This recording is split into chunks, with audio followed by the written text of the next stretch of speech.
अस्सलाम वालेकुम।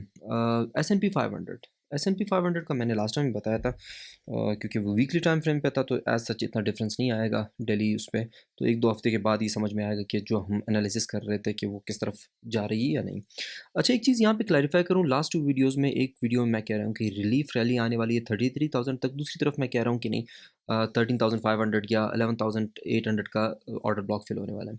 तो एक चीज़ मैं आपको बताऊँ कि कभी भी बीटीसी जो है ना, या कोई भी स्टॉक एज़ सच 90 डिग्री पे इस तरह से ऊपर नहीं जाता। हमेशा एक तरह से ऊपर जाकर पुल बैक करता है, पुल बैक में भी वो डबल टॉप बनाए या थोड़ा-सा इससे नीचे आकर और ऊपर चला जाए, फिर उसके बाद फिर नीचे आए और उसके बाद फिर ये हम जब इसको देख रहे होते हैं तो ये इसको हम लेट्स सपोज़ हम इसको 15 मिनट्स या 1 आवर में देख रहे होते हैं। और अगर आप उसको दूसरी तरह से 1 डे या 1 वीक के हिसाब से देखेंगे तो यही वाली लाइन्स जो कि एक तरह से आप ज़िगज़ैग देख रहे हैं तो आप समहाउ इस तरह से देखेंगे, ठीक है? और फिर एक लार्ज पुल बैक या वीकली टाइम फ्रेम पे एक पुल बैक आता है जो कि वीकली टाइम फ्रेम पे अगर आप देखें थोड़ा-सा नज़र आएगा, बट ये डेली टाइम फ्रेम पे आप देखेंगे 10% या 15% गिर जाएगा और फिर उसके बाद फिर वीकली टाइम फ्रेम पे भी इस तरह से है।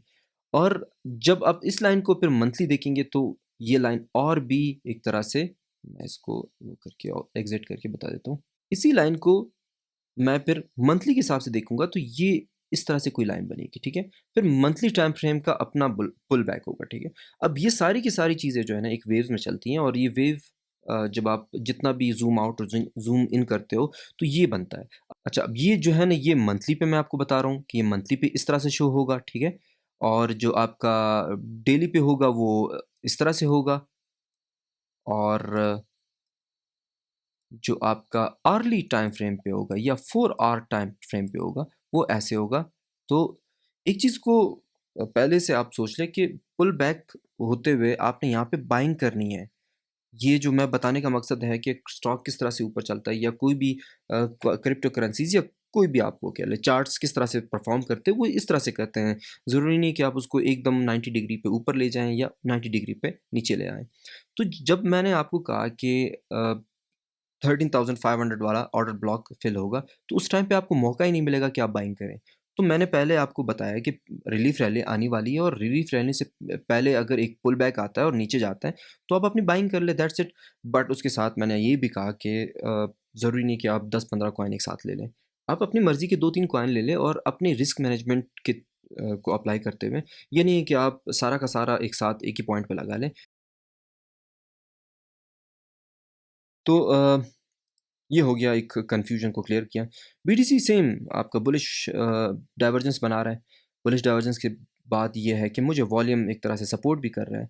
तो अगर एक विक आती है तब भी मैं एक तरह से मैं पैनिक नहीं होऊँगा। मुझे एक तरह से एक अपॉर्च्युनिटी नज़र आएगी कि मैं उसको बाय करूँ और उसके बाद एक रिलीफ रैली का इंतज़ार करूँ।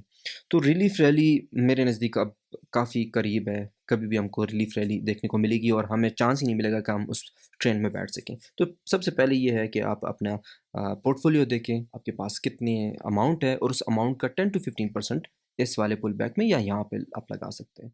और जब ये आएगा अपने 10,000 800 वाले ऑर्डर ब्लॉक की तरफ, तो आप उसके बाद फिर ये करें कि 10 टू 20% और लगा लें। तो जब ये वापस लार्जर स्ट्रक्चर में मिटिगेशन करेगा, ऊपर की तरफ जाएगा, रीटेस्ट करेगा इस एरिया को या इस एरिया को, और दूसरा जो मैं रिलीफ रैली की बात कर रहा हूँ, अगर बिलफ़र्ज़ इस तरफ आता है, तो आप अपना एक तरह से अच्छा प्रॉफ़िट कमा सकते हैं। अ, अच्छा, इसके बाद गल यूएसडीटी मुझे एक मैसेज आया था जिसमें गल के बारे में पूछा गया था। तो ये डेली टाइम फ्रेम पे है, तो मैं सबसे पहले वीकली टाइम फ्रेम पे एक बड़ा पर्सपेक्टिव देखता हूँ, तो कॉइन किस तरफ जा रहा है टेक्निकली। फंडामेंटली आपने इसको देखना है और वो आपने खुद उसकी रिसर्च करनी है। अच्छा, ये एक तरह से फॉलिंग वेज टाइप का बना रहा है और जब ये फॉलिंग वेज एक तरह से ब्रेकआउट होगा और वापस ये यहाँ पे रीटेस्ट करेगा, तो मैं एंट्री लूँगा इसमें ज़रूर। अ, डेली टाइम फ्रेम पे देखते हैं क्या इन्फॉर्मेशन दे रहा है।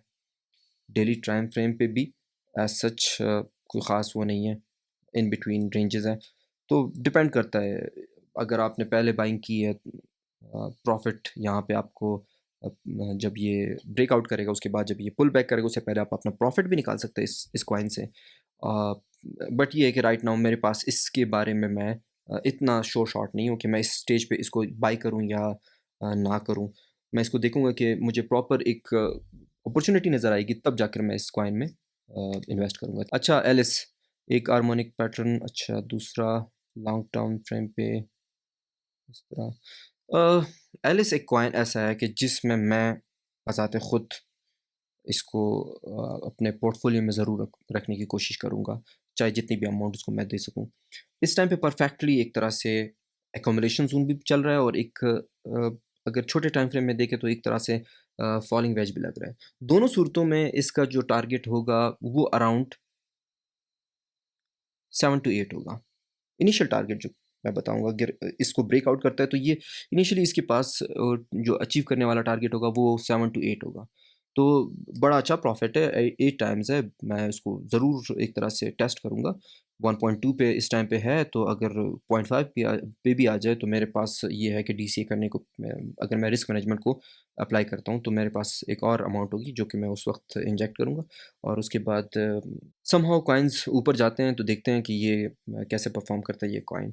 बट ये है कि स्टिल मैं फिर कहूँगा कि कॉइन को मैंने एक टेक्निकल चार्ट से मैं बता रहा हूँ, आपने उसके बारे में खुद प्रॉपर रिसर्च करनी है और अप्लाई करना है। मेरे यहाँ पे इस वीडियो का बताने का मकसद ये है कि चार्ट को कैसे देखते हैं, किस तरह से इन्वेस्ट करते हैं, क्यों करते हैं, किस टाइम पे लोग करते हैं और सिग्नल कैसे बनाते हैं।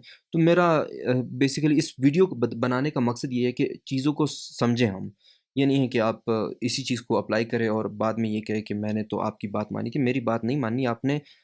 ये नहीं है कि हम ये करें कि एक-दूसरे की बात को सुनकर ब्लाइंडली फ़ॉलो करें।